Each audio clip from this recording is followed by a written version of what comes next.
അസ്സലാമു അലൈക്കും വറഹ്മത്തുള്ളാഹി.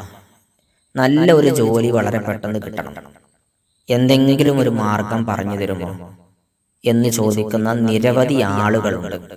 ഒരുപാട് ആളുകൾ കമന്റ് ചെയ്യാറുണ്ട്, ഒരുപാട് ആളുകൾ നേരിട്ട് കാണുമ്പോൾ പറയാറുണ്ട്. പലരും പറയാറുണ്ട്, വിദേശത്തൊക്കെ പോയി വിസിറ്റിങ്ങിന് പോയതാണ്, ഒരു ജോലി റെഡി ആയിട്ടില്ല, ഒരു മാസം കൂടിയുള്ളൂ, അത് കഴിയുമ്പോഴേക്ക് ജോലി കിട്ടിയില്ലെങ്കിൽ തിരിച്ചു പോരേണ്ടി വരും. ഇങ്ങനെ വിഷമം സഹിക്കുന്നവരുണ്ട്. അവർക്കൊരു ആത്മീയ മാർഗം ഞാൻ പറയാം. മഹാന്മാരായ മഹത്തുക്കൾ പഠിപ്പിക്കുന്നുണ്ട്, യാ ഹയ്യു എന്ന ഇസ്മ നമുക്ക് വേണമെങ്കിൽ യാ ഹയ്യു യാ അല്ലാഹ് എന്ന് ചൊല്ലാം. ഈ ഇസ്മിനെ എല്ലാ ദിവസവും നിങ്ങൾ പതിവാക്കുക, എല്ലാ ദിവസവും പതിവാക്കുക. എത്ര തവണയാണ് ഒരു ദിവസം ചൊല്ലേണ്ടത്? 313 തവണ. 313 തവണ, വളരെ കുറഞ്ഞ സമയം മതി. യാ ഹയ്യു യാ അല്ലാഹ്, യാ ഹയ്യു യാ അല്ലാഹ്, അല്ലെങ്കിൽ യാ ഹയ്യു യാ ഹയ്യു യാ ഹയ്യു യാ ഹയ്യു, എത്ര കുറഞ്ഞ സമയം മതി.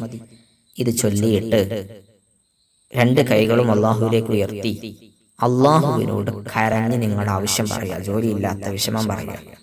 ഇൻഷാ അല്ലാഹ് ഈ ഇസ്മിന്റെ ബർക്കത്ത് കൊണ്ട് ദുആ സ്വീകരിച്ചാൽ അള്ളാഹു നമുക്ക് വലിയ നേട്ടം കിട്ടും, വലിയ ജോലി, നല്ല ഒരു ജോലി വളരെ പെട്ടെന്ന് കിട്ടാൻ കാരണമാകും. അള്ളാഹു ജോലിയില്ലാത്തവർക്കൊക്കെ നല്ല ജോലി നൽകട്ടെ. അസ്സലാമു അലൈക്കും.